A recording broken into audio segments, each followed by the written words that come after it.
고현정의 인생에서 가장 큰 슬픔은 한순간이 아니라 어린 시절부터 스타가 되고 그 후 아이들과 이별한 엄마로서의 삶까지 그녀의 영혼에 새겨진 깊은 상처의 연속이었습니다.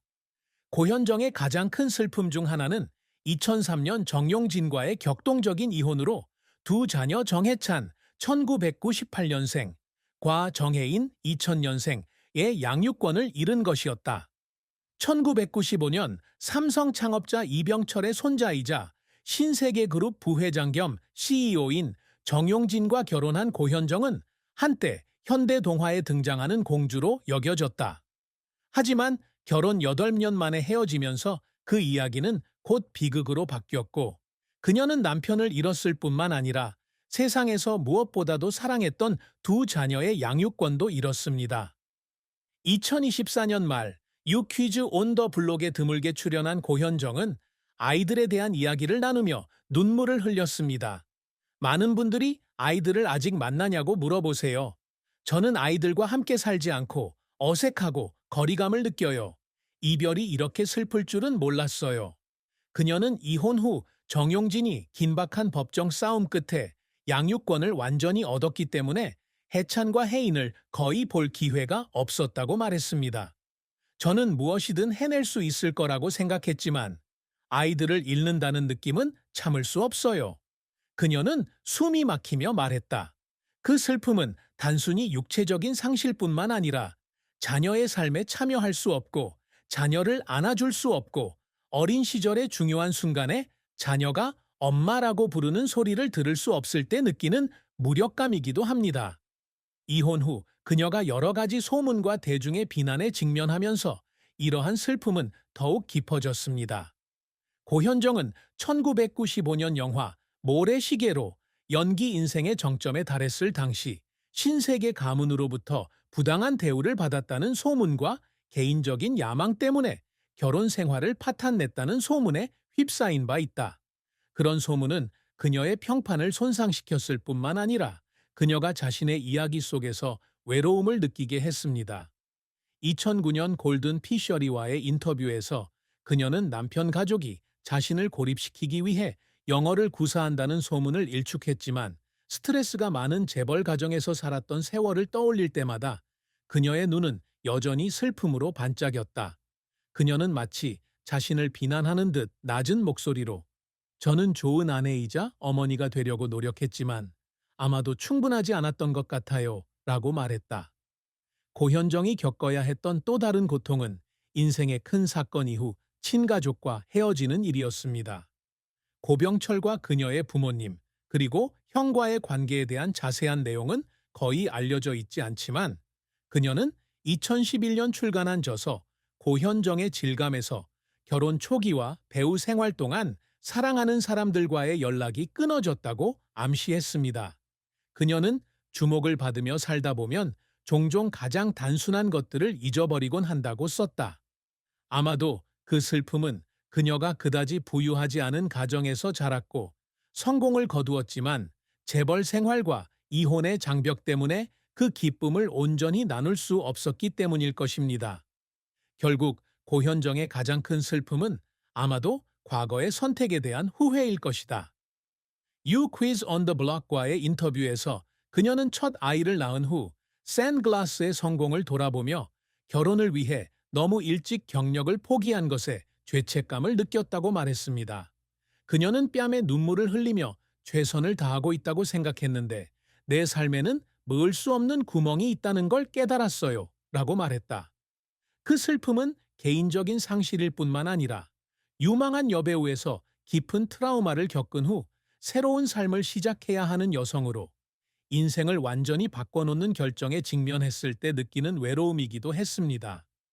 고현정의 경력은 화순의 어린 소녀에서 한국에서 가장 존경받는 여배우 중 한 명으로 성장하는 데까지 영감을 주는 여정이었으며 놀라운 성공과 가슴 아픈 실패가 그녀를 지금의 모습으로 만들었습니다. 그녀는 1989년 미스 코리아 대회에서 준우승을 차지하며 연예계에 데뷔했다. 그녀의 우아한 아름다움과 타고난 재능으로 그녀는 금세 영화 제작자들의 주목을 끌었습니다. 그녀의 획기적인 역할은 1995년 SBS의 모래시계에서 시작되었는데 이 작품은 1070년대부터 1900년대까지의 한국을 다룬 역사 드라마였다. 이 드라마는 평균 시청률 50.8%, 최고 시청률 64.5%를 기록하며 한국 TV 역사상 가장 영향력 있는 드라마 중 하나가 되었습니다. 사람들은 샌드글래스를 보려고 집으로 달려가는 모든 사람을 지칭하며 집에 갈 시간이다 라고 말하기도 합니다. 영화에서 그녀가 맡은 역할은 그녀에게 명성을 가져다 주었을 뿐만 아니라 그녀를 그녀 세대의 아이콘으로 만들었습니다. 하지만 고현정은 전성기였던 1995년 5월 갑자기 은퇴를 선언하고 정용진과 결혼을 하게 됩니다. 이 결정은 연예계 전체에 충격을 주었지만 그녀는 일보다 가족을 선택했습니다. 2003년 이혼 후 그녀는 2005년 봄날로 스크린에 복귀해 화려한 컴백을 이루었습니다. 그 이후로 그녀는 일련의 훌륭한 역할을 통해 자신의 지위를 계속해서 주장해 왔습니다. 2009년 그녀는 MBC 선덕여왕에서 야심차고 강력한 캐릭터인 미실 부인 역을 맡아 MBC 연기대상과 백상예술대상에서 대상을 수상했습니다. 이어 2010년작 대물은 그녀에게 당시 한국 TV에서 가장 높은 수입을 올린 여배우라는 타이틀을 안겨주었는데 각 에피소드는 수억 원의 수익을 올렸다. 이후 Dear My Friends 2016, 리턴 2018, 그리고 가장 최근에는 넷플릭스에서 방영된 복면가왕 2023에서 그녀의 다양하고 심오한 연기력을 계속해서 보여주었습니다. 하지만 고현정의 커리어는 실패와 어려움 없이 진행된 것은 아니다. 그녀의 가장 큰 실패 중 하나는 2018년 리턴이 반경 중반에 몇 회만 반경한 후 하차한 것입니다.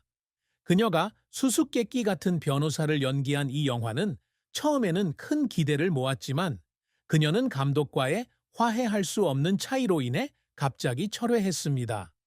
소문에 따르면 그녀는 대본과 화면 시간에 만족하지 못했다고 하지만 정확한 이유는 공개되지 않았습니다.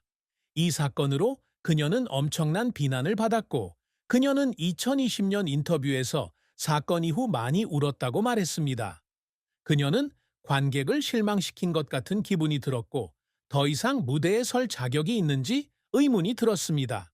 라고 말했습니다. 이 실패는 직업적으로 충격적인 일이었을 뿐만 아니라 대중과 언론의 압박에 직면하면서 정신적 상처도 입었습니다. 고현정을 울리려는 노력은 실패에서 비롯된 것이 아니라 개인적인 희생과 이혼 후 자리를 되찾으려는 노력에서 비롯된 것입니다. 그녀는 2005년에 연기에 복귀했을 때 아이를 잃은 아픔과 관객의 의심을 안고 거의 처음부터 다시 시작해야 했습니다. 그녀는 선덕여왕을 촬영할 당시 뜨거운 여름 더위 속에서 몇 시간씩 서 있어야 했고 무거운 의상을 입고 지쳐서 분장실에서 울어야 했던 날들이 있었다고 말한 적이 있습니다. 그녀는 저는 단지 미실 역을 맡은 게 아니라 제가 여전히 그걸 할 수 있다는 걸 증명해야 했습니다. 라고 말했습니다. 또 다른 한 번은 선덕여왕의 성공 이후 대물을 준비하면서 관객들의 기대에 부응해야 한다는 부담감을 느꼈습니다. 그녀는 긴 촬영을 마치고 차 안에서 울었는데 계속 촬영할 힘이 없다고 느꼈다.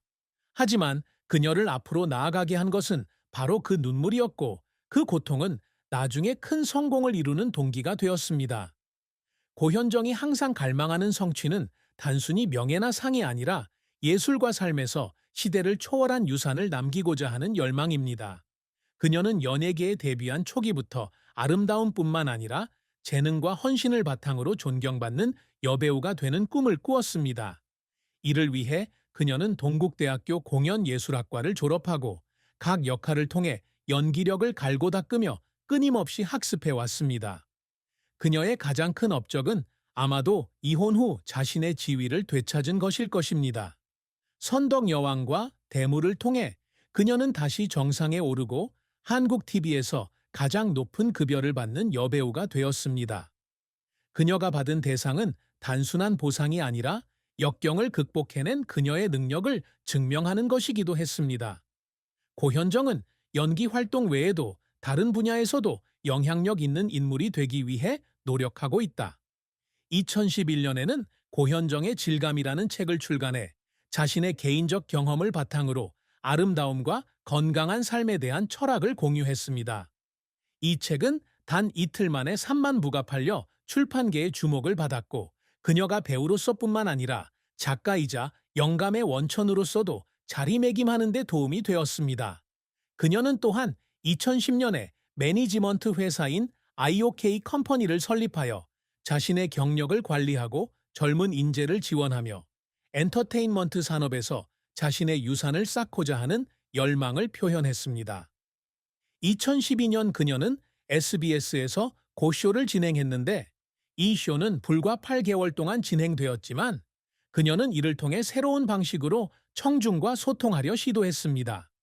고현정은 지역사회에서 긍정적인 이미지를 구축하고자 노력하고 있습니다. 그녀는 엄청난 어려움을 겪었기 때문에 항상 다른 사람들을 돕고 싶어 합니다. 그녀는 유엔 개발 계획과 대한적 십자사의 친선 대사로 활동하며 교육과 건강인식 캠페인에 참여했습니다. 2015년 서울의 한 고아원을 방문했을 때 그녀는 가족이 없는 아이들을 보고 울었고, 자신의 목소리를 빌려 그들을 지원하겠다고 다짐했습니다. 그녀는 2023년 인터뷰에서 내 아이들이 내 곁에 없더라도 그들의 엄마가 의미 있는 삶을 사는 사람이라는 걸 알기를 바랍니다. 라고 말했습니다. 고현정에게 가장 큰 성취는 무대 위에서 박수를 받는 것이 아니라 주변 사람들에게 희망과 영감을 줄 수 있는 능력입니다. 사랑과 결혼은 고현정의 인생 이야기에서 분리할 수 없는 부분이며, 그녀는 이 부분에서 큰 기쁨과 깊은 슬픔을 동시에 느낀다. 그녀는 1990년대 초 뉴욕에서 우연히 정용진을 만났습니다. 그녀는 당시 윈터가든 극장에서 연극을 보고 있었는데 영어 실력이 부족해서 좌석을 찾는데 어려움을 겪었으니